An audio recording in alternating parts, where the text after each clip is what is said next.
All right, Nick, let's talk about the Miami Hurricanes. We had a video where we talked about just how good the Miami Hurricanes have been at recruiting transfer portal guys over the last offseason and into this season as well. They've been doing a lot of great things with this 2025 recruiting class, 2024 recruiting class as well, transfer portal additions. This team, a lot of smart moves. Some people came out and say, hey, what about the quarterback position? That's something that we've really been lacking. We need some competition in the quarterback room. In Miami, they realize that as well. Mario Cristobal, they come out and answer the call. The very intriguing quarterback addition, in my opinion. Let's get into the article and we can talk about it on the other side. Nick, this from over on Bleacher Report. It says the Miami Hurricanes have their quarterback from the transfer portal.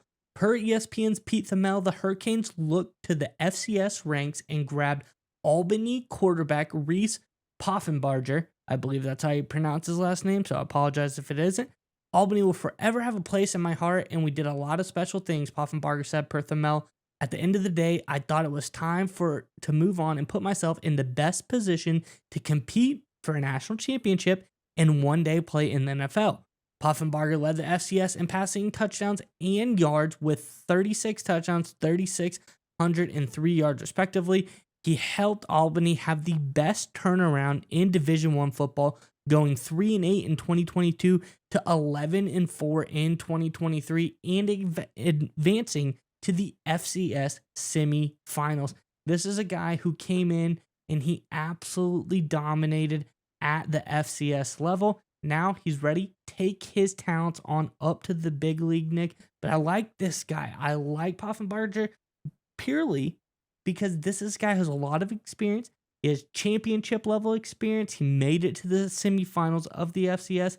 He's put up all the numbers that you could possibly have, leading in passing yards and passing touchdowns.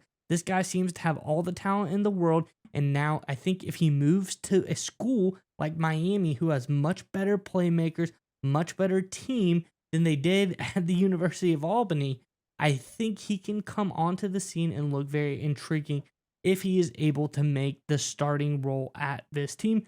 But nonetheless, even if he's not, this is a really intriguing piece to ramp up the competition in this Miami Hurricanes quarterback room.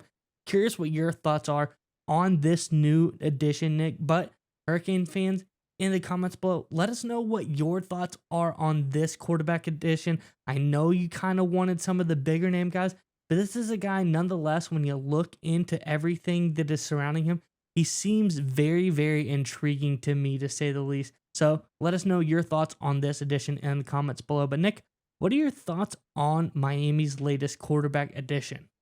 I love it for a number of reasons, right? And now, look, I know a lot of people out there are going to sit there and be like, "He's FCS. We're going to put the fate of our franchise, our program, on an FCS quarterback. What are we thinking here? How was this a smart move?" And there's a couple reasons to unpack. First of all, for anyone who's familiar with upper level FCS, because there is a difference between upper level FCS football and D1, right? But there is a bigger difference between upper level FCS football and lower level FCS football. I should know. I played lower-ish level FCS football. We did not have NFL talent by far, maybe one or two NFL guys a year at most. But the upper level FCS teams that we played, there was a lot of NFL guys. For example, Jerick McKinnon, the running back for the Kansas City Chiefs, that's done a lot of great things in the NFL, was one of the guys I played against, for example. There are a number of other guys as well that I played against, not I played with, but teams that were really good in the FCS level that killed the teams I was on, to be totally frank, that had an NFL body. So again, to make that distinction, upper level FCS football is really, really good. The only difference really between upper level FCS and big time D1A football is depth, number one, and number two, every once in a while you'll get an absolute freak of nature at the D1A level, the biggest level of football you'll find, right?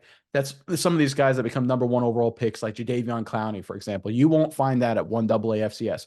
But in terms of just median level talent, it's there at the FCS. The depth just isn't there, especially upper level. And this guy obviously came from upper level FCS. So again, let's put those concerns to bed. Just because it says FCS, it doesn't mean anything. He played at a high level. He's got good size. He's 6 foot tall, 215, 220 pounds. Very, very productive. He'll fit right into Miami. So again, ignore the FCS thing for a second and realize This guy has all the physical tools and the production to slide in right away and compete. And now there also are reports to go the other direction that the Miami Hurricanes are still actively trying to pursue Talia Tagovailoa, the former cornerback at the University of Maryland, the younger brother of Tua Tagovailoa, quarterback for the Miami Dolphins. But the younger Tagovailoa requires a waiver from the NCAA in order to get another year of eligibility. We know with what happened with Tez Walker at North Carolina that the NCAA is a really pain in the butt to get those things to happen. The odds of that occurring are very small and unlikely. So what does Miami and Cristobal do? They get an insurance policy. They're like, okay, we would love Talia Tagovailoa, but it may not work out because the NCAA is really tough in these situations. We don't want to be left high and dry. Let's get a grown up who's played big time college football, FCS level, mind you, but still a guy who's played playoff games, win and go home games. Let's bring him into the fold. And at very least, he's an insurance policy guy looking to elevate himself in the big time game. So that's a smart move there. Again, so they got a guy at upper level FCS football, which is very close talent wise, lacking the depth of D1A football, top flight football, and they also get a great insurance policy if, and I think likely when, the NCAA doesn't grant Talia Tagovailoa a transfer, and Miami won't be able to give him a waiver, for another year of eligibility, and then Miami can't pick him up. So again, there's a lot of things to like about this move, and sometimes it's not the big name transfers. This is my third and final point that make the biggest difference. For example, Michael Penix Jr., formerly of Indiana, no one thought of him as anything at Indiana, right? He was an afterthought. He goes to Washington. Amazing. Heisman Trophy finalist, takes Washington all the way to the National Football Championship, right? This is exactly a championship game against Michigan. We're recording this game before the final. That game goes final, so we'll see. He may be a national title winner before it's all said and done. But again, sometimes it's not the biggest name transfers that turn out to be the biggest value. So I think Miami has a chance to get one of those big value additions here. So no matter how you look at it, this was a really smart move by Cristobal and company.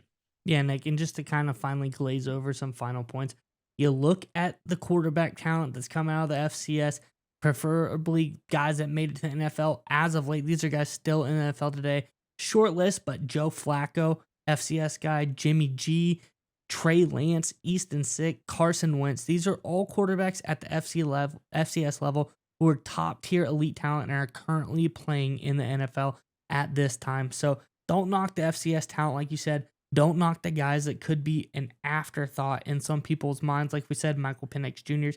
This could be the future of Miami. So let's see him get out on the field with all of the talent at Miami and see what he's able to do with this level of players.